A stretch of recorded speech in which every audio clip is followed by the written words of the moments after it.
ऐसे दिन बदले सोयाबीन के कि 30,000 हेक्टेयर से आज 120 लाख हेक्टेयर एरिया हो गया है। एक अकेली ऐसी संस्था है सोपा जो कि किसानों के साथ सीधे काम करती है। सोयाबीन का इस्तेमाल फूड में बहुत कम है, खाने में, जबकि हाई प्रोटीन आइटम है और सबसे अच्छी प्रोटीन क्वालिटी है, तो उसका खाने में इस्तेमाल बढ़ना चाहिए। अभी हम करीब 1.5 लाख करोड़ का तेल इंपोर्ट करते हैं। अगर सोयाबीन उगाना हमने बंद कर दिया तो तेल में 1 लाख करोड़ का प्रोटीन और जुड़ जाएगा। अमेरिका अपनी ज़रूरत के लिए तेल मंगाएगा अर्जेंटीना से और अपना तेल भेजेगा इंडिया सस्ते दामों पे। तो ये अपने किसानों के लिए मुश्किल बात होगी। आप कहते हैं किसान को एमएसपी मिलनी चाहिए।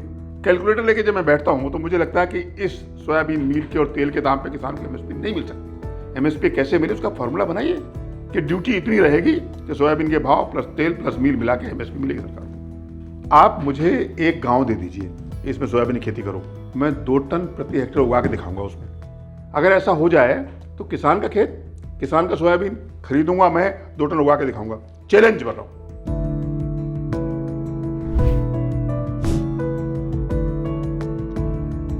भारत और अमेरिका के बीच व्यापारिक समझौते की अंतरिम डील होने के बाद भारत में काफ़ी हलचल है। कई जगह विरोध हो रहे हैं। विरोध इस बात का है कि किसानों के हितों से समझौता किया गया है। हालांकि सरकार बार बार ये कह रही है कि ऐसा कोई काम नहीं किया गया जिससे भारत किसान और पशुपालक जो हैं दिक्कत में आए। इसमें एक बहुत बड़ा जो फैक्ट है वो सोयाबीन को लेकर के है। और मैं हूँ अभी मध्य प्रदेश के इंदौर में और यहाँ पे सोपा का कार्यालय है। सोपा वो संगठन है जो कि सोयाबीन और उससे जुड़े उद्योग हैं उनका अपना संगठन है, उसके लिए काम करते हैं। हमारे साथ पाठक जी हैं जो कि इस संगठन के मुखिया हैं और हम उनसे समझने की कोशिश करते हैं कि क्या इस डील के बाद, क्या इस व्यापारिक समझौते के बाद सोयाबीन के जो किसान हैं उन पर कोई फर्क पड़ने वाला है। क्योंकि डील होने के 2 से 3 दिन बाद ही कई मंडियों में सोयाबीन के रेट में गिरावट आ गई थी, जिसका कहा जा रहा है कि असर डील का है। सर, न्यूज़ पोर्टली पे आपका स्वागत है। तो ये जो US India deal, trade deal है, शुरू होते ही विवादों पहले से हम भारत में बचाते रहे हैं। सबसे पहले शुरुआत ये हुई कि कई जगह एमपी हो, महाराष्ट्र में सोयाबीन के रेट नीचे हो गए। ये कहा गया कि ये असर जो गिरावट है डील के चलते है। आप क्या कहते हैं? एक्चुअली मार्केट जो है, कमोडिटी मार्केट, वो बड़ी भावनाओं पे बहुत चलती है, नरेशन पे चलती है। ये डायरेक्ट इसका असर नहीं है, लेकिन जब डील की बात हुई तो शायद, क्योंकि अभी की डील के पूरे कंटूर्स जो हैं पूरे डिटेल अवेलेबल नहीं हैं। आज भी किसी को नहीं मालूम है डील में असल में क्या है क्या नहीं है। ये शायद जैसे सोयाबीन डील में नहीं है, जो कि खुशी की बात है। सोयाबीन मील डील में नहीं है, जेनेटिकली मॉडिफाइड ऑर्गेनिज्म डील में नहीं है, लेकिन डीडीजीएस की बात हो रही है। अब वो आएगा, कितना आएगा, जीएम होगा कि नॉन जीएम होगा, ये चीज़ें अभी मालूम नहीं है किसी को। तो किसानों को अभी, मुझे लगता है खासतौर से सोयाबीन किसानों को अभी चिंतित होने की ज़रूरत मुझे नहीं लग रही है। अगर बहुत सारा डीडीजीएस आया या बहुत सारा तेल आ गया तो बड़ी चिंता की बात है। जैसे तेल मान लीजिए अमेरिका से आएगा, अब अगर तेल पे कोई क्वांटिटेटिव कैप नहीं हुई और ज़ीरो ड्यूटी पे आएगा तो ट्रेड फ्लो जो है वो बहुत बुरी तरह डिस्टर्ब हो सकता है।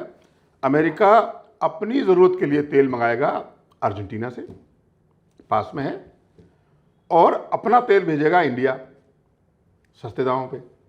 तो ये अपने किसानों के लिए मुश्किल बात होगी, क्योंकि अगर 30-40 लाख टन सस्ते दाम पे आ गया तो अपने किसान को नुकसान होगा। लेकिन अभी मुझे ऐसा नहीं मालूम है कि ऐसा होगा कि नहीं हुआ तो ये बड़ा डर है। अगर सरकार ने कैप लगा दी कि 2 लाख टन तेल आएगा, कोई फ़र्क नहीं पड़ने वाला। हम 40-50 लाख टन तेल मंगाते हैं, 2 लाख टन तेल से कुछ फ़र्क नहीं पड़ेगा। एक बात जरूर जो मैं कहना चाहता हूँ आपके माध्यम से लोगों तक पहुँचनी चाहिए। हिंदुस्तान में एक ऐसा तबका है ट्रेडर्स का और जो इंपोर्ट लॉबी एक हिंदुस्तान में काम कर रही है, जो हमेशा किसी न किसी बहाने चाहते हैं कि एग्रीकल्चर कमोडिटी पार्टिकुलरली सोयाबीन बाहर से आए और हमारा किसान उसको नहीं उगाए। और ये मैं बिल्कुल अथॉरिटी के साथ कह रहा हूँ कि ऐसे लोग हैं जो चाहते हैं कि एक बड़ा मार्केट हमारा यहाँ से ख़त्म हो जाए, हमारे सोयाबीन क्यों उगाए। लोग खुलेआम बोलते हैं कि सोयाबीन उगाने की ज़रूरत क्या है, इसकी उपज कम है। लेकिन मुझे नहीं लगता कि 70-80 लाख किसान जो सोयाबीन उगाने में लगे हुए हैं उनके पास कोई अल्टरनेटिव नहीं है। सोयाबीन एक ऐसी क्रॉप है, कैश क्रॉप है, खरीफ क्रॉप है। जैसे ये मालवा रीजन है, यहाँ और कुछ हो नहीं सकता। सोयाबीन जहाँ नहीं हो सकता वहाँ मक्का तो बिल्कुल नहीं हो सकता मौसम की वजह से। तो हमको ज़रूरत इस बात की है कि सोयाबीन की जो उपज है, उत्पादकता है, उसको बढ़ाने पे काम करें, जो अभी 1 टन के आसपास घूम रही है। ना कि इस पे कि सोयाबीन क्यों उगाया, सब कुछ इंपोर्ट कर लेंगे। ये बड़ी एक भयानक सोच है और इस पे सरकार को वाकई ध्यान देना चाहिए कि जो लोग सिर्फ ये चाहते हैं कि इंपोर्ट होता रहे ताकि उनको धंधा मिले, उन लोगों को थोड़ा चुप कराना चाहिए और बड़ा कैटेगोरिकली सरकार को बोलना चाहिए कि नहीं, सोयाबीन हमको चाहिए। अभी हम करीब 1.5 लाख करोड़ का तेल इंपोर्ट करते हैं, 1.5 लाख करोड़ रुपए का, ह्यूज अमाउंट। अगर सोयाबीन उगाना हमने बंद कर दिया तो तेल में 1 लाख करोड़ का प्रोटीन और जुड़ जाएगा। कितनी बड़ी बात है, लेकिन इस पे कोई ध्यान नहीं दे रहा है। हमको प्रोटीन तो चाहिए चाहिए, हमारे यहाँ इतनी बड़ी पोल्ट्री इंडस्ट्री है लाखों करोड़ की, उसको सोयाबीन मिल तो चाहिए।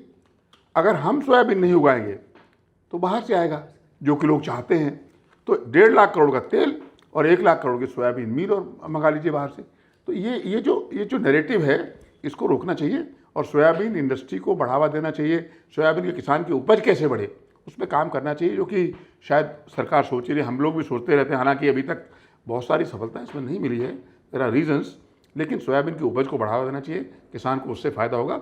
इस डील से अगर सोयाबीन नहीं आएगा और सोयाबीन का तेल बहुत ज़्यादा नहीं आएगा तो मुझे कोई नुकसान नहीं दिखता है। सर, सोपा क्या करता है और कैसे काम करता है? बहुत सारा मतलब किसान हो जानते हो, बाकी लोग भी जानना चाहेंगे आप लोग के जो एसोसिएशन है क्या करता है, कैसे काम ये अच्छा सवाल है।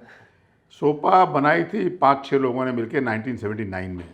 उस वक़्त मध्य प्रदेश में तब नई नई सोयाबीन खेती शुरू हुई थी, 30,000 हेक्टेयर एरिया में, बहुत कम उपज थी, 400-500 किलो पर। तो उन्होंने प्लांट लगाया, कुछ लोगों ने सोचा कि नहीं, इस इंडस्ट्री के लिए एक बॉडी बनाई जाए, तो उन्होंने गैरेज में शुरू किया था। अब उसके बाद ऐसे दिन बदले सोयाबीन के कि 30,000 हेक्टेयर से आज 120 लाख हेक्टेयर एरिया हो गया है। 6 प्लांट से आज 300 प्लांट, 150-200 प्लांट हो गए हैं टोटल, ऑल ओवर इंडिया की बात कर रहा हूँ मैं। क्रशिंग कैपेसिटी करीब 280 लाख टन है हमारी क्रशिंग कैपेसिटी, जबकि उपज 120 लाख टन है। एक्सपोर्ट हम 12-15 हज़ार करोड़ तक पहुँच गए थे, अभी थोड़ा कम हो गया है, अभी 7-8 हज़ार करोड़ का एक्सपोर्ट है। बड़ी इंडस्ट्री है। तो सोपा ने इस इंडस्ट्री को बढ़ावा देने में, इसको इकट्ठे करने में बड़ा इसका सोपा का योगदान है। बल्कि मैं तो कहूँगा कि सोपा ने ही ये सब कुछ किया है। उपज को बढ़ावा देने में 1986-87 में सोपा ने एक बड़ा प्रोग्राम चलाया, बहुत बड़ा, 400 किलो 500 किलो से प्रति हेक्टेयर उपज बढ़ा के एकदम उसको 800-900 किलो किया। उसके बाद हम दोबारा नहीं बढ़ा पाए क्योंकि बहुत सारे इश्यूज़ हैं जो कि जिस पे काम कर रहे हैं अभी भी, लेकिन ये किया। उसके बाद एक अकेली ऐसी संस्था है सोपा जो कि किसानों के साथ सीधे काम करती है उनकी उपज बढ़ाने के लिए। बाकी इंडस्ट्री एसोसिएशन नॉर्मली इंडस्ट्री का काम करती हैं, उनको डायरेक्ट खेती किसानी से कोई लेना देना नहीं होता है। लेकिन हम किसानों के साथ पिछले 30-40 साल से लगातार काम कर रहे हैं। ट्रेनिंग प्रोग्राम ऑर्गेनाइज करते हैं, लिटरेचर बांटते हैं, टीवी पे प्रोग्राम करवाते हैं, SMS सर्विस देते हैं, फार्मर सर्विस सेंटर है जहाँ पे हम लोगों को दवाई और खाद या जो बीज वगैरह जो है देते हैं। सोयाबीन का अपना, सोयाबीन की सीड का हमारा अपना प्रोडक्शन सेंटर है, आपने देखा होगा बाहर साइड में गोडाउन है और प्रोसेसिंग सेंटर है।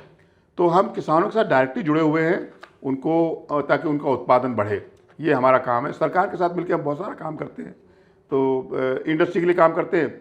बाकी ट्रेड के झगड़े होते हैं वो निपटाते हैं, आर्बिट्रेशन मैकेनिज्म है, मार्केट डेवलपमेंट करते हैं, डेटा रखते हैं, क्रॉप सर्वे करते हैं, सेटेलाइट बेस्ड क्रॉप सर्वे करते हैं, मतलब जो जितनी एक्टिविटीज़ हैं सोपा रिलेटेड सब करते हैं। अभी हमने एक नया काम जो शुरू किया वो ये कि सोयाबीन का इस्तेमाल फूड में बहुत कम है, खाने में, जबकि हाई प्रोटीन आइटम है और सबसे अच्छी प्रोटीन क्वालिटी है, तो उसका खाने में इस्तेमाल बढ़ना चाहिए।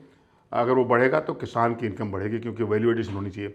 अभी वैल्यू एडिशन बहुत कम है, जिसकी वजह से किसान मील बनता है। अगर हम वैल्यू एडिशन करेंगे तो पैसा जो है किसान को ज़्यादा दे सकते हैं। उस पर काम करना शुरू किया, एक बड़ा हमने प्रोग्राम बनाया, एक फंड बनाया है, उसमें 2-3 करोड़ रुपए लगाए हैं कि हम सोयाबीन का फूड प्रमोट करेंगे। तो सोयाबीन की बेसिकली एक्टिविटी फार्म से लेके अंत तक है, उसमें सब कुछ शामिल है। मैं सर एक बार लौट के डील पे आता हूँ। आप लोग सोपा ने सरकार को आयात शुल्क कम करने और इन सबको लेकर के एक मेमोरेंडम शायद सौंपा है, क्या था उसमें? आप लोग क्या चाहते थे पहले और अभी क्या चाहते हो? देखिए, हम तो कभी नहीं चाहते कि आयात शुल्क कम हो।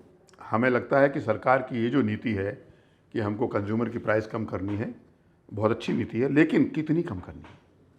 जब हर चीज़ की कीमत बढ़ रही है तो तेल की कीमत क्यों कम रहनी चाहिए? नॉर्मल वो तो बढ़ना चाहिए।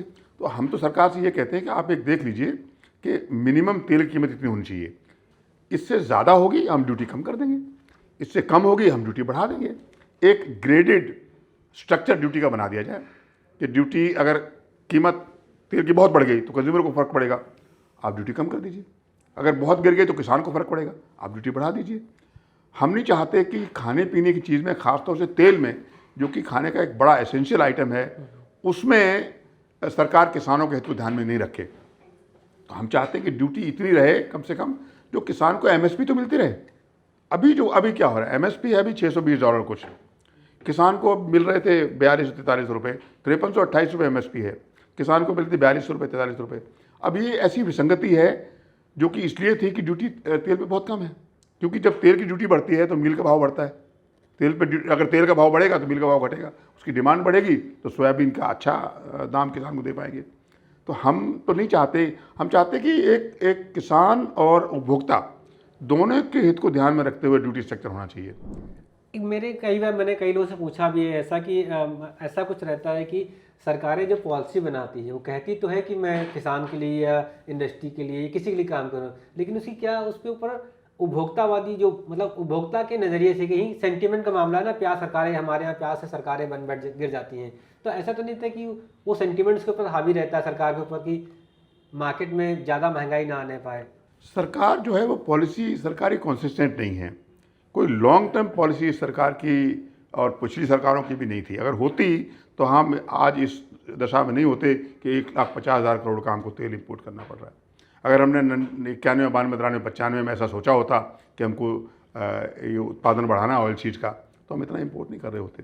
सरकार शॉर्ट टर्म पॉलिसी बनाती है और उस पर फिर शॉर्ट टर्म कदम उठाती है, उस चक्कर में ना इधर के रहते हैं ना उधर के रहते हैं। उपभोक्ता सेंट्रिक पॉलिसी बहुत अच्छी बात है, लेकिन किसान भी तो उपभोक्ता है और आप दोनों काम नहीं कर सकते। आप कहते हैं किसान को एमएसपी मिलनी चाहिए, कैलकुलेटर लेके जब मैं बैठता हूँ तो मुझे लगता है कि इस सोयाबीन मील के और तेल के दाम पे किसान को एमएसपी नहीं मिल सकती। अब इंडस्ट्री उसमें कुछ कर नहीं सकती, हमारे पास वो कंट्रोल नहीं है, वैल्यू एडिशन है। 96% तो मेरा रॉ मटेरियल है। अब 96% रॉ मटेरियल में मैं क्या वैल्यू एडिशन करूँगा और कहाँ से कमाऊँगा पैसा? हमको सिर्फ प्रोसेसिंग कॉस्ट चाहिए 2,000 रुपये, वो मिले, उसके बाद सोयाबीन का दाम देना। मुझे सोयाबीन के दाम से कोई फ़र्क नहीं पड़ता, वो 6,000 हो, 8,000 हो, 10,000 हो, मुझे क्या फ़र्क पड़ता है? मुझे तो सोयाबीन का मील और ऑयल बेचना है। जिस भाव ऑयल और मील बिकेगा उस भाव में सोयाबीन के दे दूंगा। तो सरकार को जो पॉलिसी बनाते वक्त ये ध्यान जरूर रखना चाहिए कि एमएसपी आपकी अपनी पॉलिसी है, एमएसपी कैसे मिले ये आप किसी और से ढूंढ रहे हैं कि वो बताएगा कैसे मिलेगी, तो कोई नहीं बताएगा। एमएसपी कैसे मिले उसका फॉर्मूला बनाइए कि ड्यूटी इतनी रहेगी कि सोयाबीन के भाव प्लस तेल प्लस मील मिला के एमएसपी मिलेगी सरकार को, क्या प्रॉब्लम है उसमें? और या फिर ये कहना बंद कर, अच्छा अभी जैसे सरकार ने हज़ारों करोड़ रुपए खर्च किया, पिछले साल भी किया, इस साल भी किया, पीएसएस में किया, प्राइस सपोर्ट सिस्टम में किया, अभी भावांतर में किया। अगर यही पैसा उपज बढ़ाने में लगाया होता पिछले 4-5 साल में, तो जो उपज अभी 1000 किलो है वो बढ़ के 1200, 1300, 1400 किलो हो जाती, तो आपको एमएसपी की समस्या ही नहीं रहती।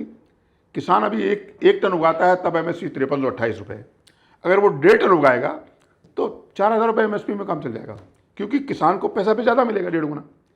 वो ज़रूरी है, उस पर काम करना चाहिए सरकार को और पॉलिसी होलिस्टिक होनी चाहिए। लेकिन लोग कह रहे हैं कि सर जो सोयाबीन में सैचुरेशन आ गया है, अब पैदावार ज़्यादा नहीं बढ़ सकती, कुछ ऐसा है क्या?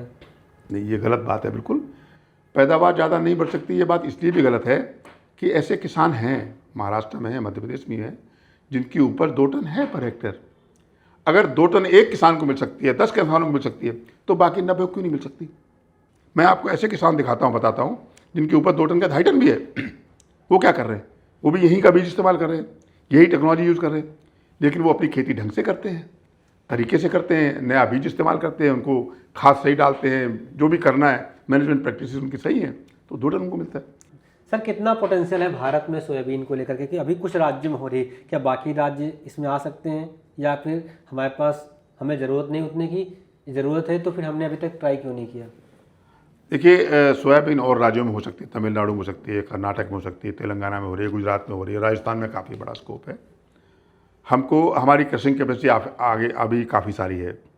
अब इसमें 2 बातें हैं, एक तो हम क्योंकि नॉन जेनेटिकली नॉन जीएम है, तो सरकार दुनिया की मार्केट में नॉन जीएम सोयाबीन मील की बड़ी भारी डिमांड है, और जैसे जैसे हेल्थ कॉन्शियसनेस बढ़ रही है, जो डेवलप्ड वर्ल्ड है, कम से कम जो वेस्टर्न कंट्रीज़ हैं या साउथ ईस्ट एशिया में बड़ी गल्फ कंट्रीज़ हैं, और जो जापान है, कोरिया है, इनको फूड में नॉन जीएम होना चाहिए, ऐसा समझ में आया है। तो वो ख़ास तौर से नॉन जीएम चाहते हैं, जो हमारे पास है। और वो कौन देगा? मैं दूंगा। हमारे पास है, इंडिया देगा, और इंडिया का सोयाबीन का प्रोटीन भी ज़्यादा है। तो बड़ा स्कोप है कि हम इस उपज को बढ़ाएं, क्रशिंग कैपेसिटी इस्तेमाल करें, और जो सोयाबीन मील हम बनाते हैं उसको एक्सपोर्ट करें। कोई बुरा नहीं। हम 40-50 lakh ton soybean meal export करते थे, अभी क्या हो गया? कोई ऐसी बात नहीं कर रहा तो नहीं हो चुकी है। तो हम, अगर हमारी उपज बढ़ेगी, अभी जैसे 120 लाख हेक्टेयर एरिया है, अगर ये इसमें 1.5 गुनी उपज हो जाए मान लीजिए, तो 120 का 1.5 गुना कितना? 180 लाख टन सोयाबीन होगी, 190 लाख टन। क्रशिंग कैपेसिटी जो हमारे पास ऑलरेडी है उसका बेटर यूटिलाइजेशन होगा। बेटर यूटिलाइजेशन होगा तो सोयाबीन मील के दाम कम होंगे, सोयाबीन की उपज बढ़ेगी तो किसान को पैसा पूरा मिलेगा, एमएसपी की समस्या नहीं रहेगी, सबको फ़ायदा है। उपज बढ़नी चाहिए तो फिर हम वो एक्सपोर्ट भी करेंगे, और प्रोटीन की डिमांड हमारी बढ़ ही रही है, 6 से 8% पोल्ट्री जो है वो बढ़ रही है, उस हिसाब से सोयाबीन मील की डिमांड भी बढ़ रही है। तो ओवरऑल सोयाबीन का एरिया बढ़ सकता है, बढ़ना चाहिए। अनलिमिटेड बढ़ सकता है ऐसा मैं नहीं बोल रहा हूँ, everything has to be in a limit, लेकिन बढ़ सकता है। और सबसे बड़ी आवश्यकता इस बात की है कि उपज बढ़नी चाहिए, उत्पादकता बढ़नी चाहिए। 1.5 टन तो कम से कम तुरंत होनी चाहिए। मैंने भी, मुझे याद आ रहा है किसान सब ने किया था, उसने रेज बेड पे ड्रिप सोयाबीन लगाई थी 2 लाइन में, और ड्रिप लगाई थी, उसने बहुत अच्छा उत्पादन लिया था। मेरे पास वीडियो है, मैं आपको दिखाऊंगा कि वो वीडियो आप देखिए कि शायद उसके बदलाव से कुछ आप में हो पाए। यही मध्य प्रदेश का एक किसान है, मालवा में ही है। तो फिलहाल सोयाबीन किसान डरे नहीं या डरे? सोयाबीन किसान को डरने की जरूरत नहीं है। मैं एक बात बहुत बार बोलता हूँ, थोड़ी अजीब लगती है सुनने में, आप मुझे एक गांव दे दीजिए, इसमें सोयाबीन की खेती करो, मैं 2 टन प्रति हेक्टेयर उगा के दिखाऊंगा उसमें, पर मुझे कोई देता ही नहीं। आप मुझे खेती करने दीजिए, मैं करके दिखाता हूँ, और मुझे कुछ नहीं चाहिए, किसान को करके दिखाऊंगा कि 2 टन होगा। समस्या ये है कि वो हम कर नहीं पाते, इकट्ठी खेती करने का हमारे यहाँ सिस्टम नहीं है। अगर ऐसा हो जाए तो किसान का खेत, किसान का सोयाबीन खरीदूंगा मैं, 2 टन उगा के दिखाऊंगा। चैलेंज बताओ, आप लेते हैं चैलेंज से? कोई आओ भाई, मेरे तो जमीन नहीं है, लेकिन कोई आओ और सर के साथ मिलो, केवीके वाले आए, यूनिवर्सिटी वाले आए, सब प्राइवेट। सरकार को मत बोलिए ये बात, सरकार ना आए। नहीं, सरकार ये काम नहीं कर सकती। उन सरकार के अपने सिस्टम है। देखिए, सरकार की अपनी बंदिशें हैं, सरकार ये काम नहीं कर सकती। ये काम तो प्राइवेट को ही करना पड़ेगा, किसानों को साथ में आना पड़ेगा कि भाई हमारी ज़मीन कहीं नहीं जा रही, हमको फ़ायदा है।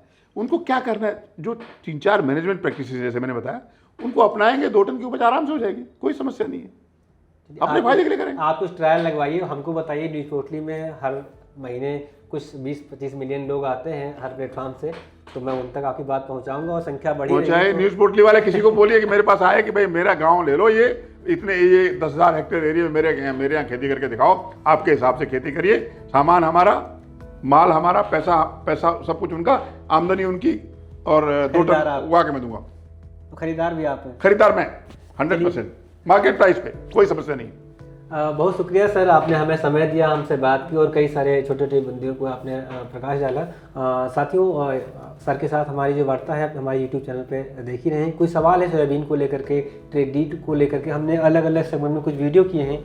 कोशिश यही है कि आप समझ सकें कि इंटरनली मुद्दा क्या है और आगे क्या हो सकता है, उस पर तो बने रहिए। और कोई आपका सवाल और भी है तो कमेंट पूछिए, हम आप जैसे किसी एक्सपर्ट को कि यहाँ पहुँच करके या उनके फ़ोन के माध्यम से उनसे बात करके आपके सवालों का जवाब देने की कोशिश करेंगे। बहुत शुक्रिया, धन्यवाद सर।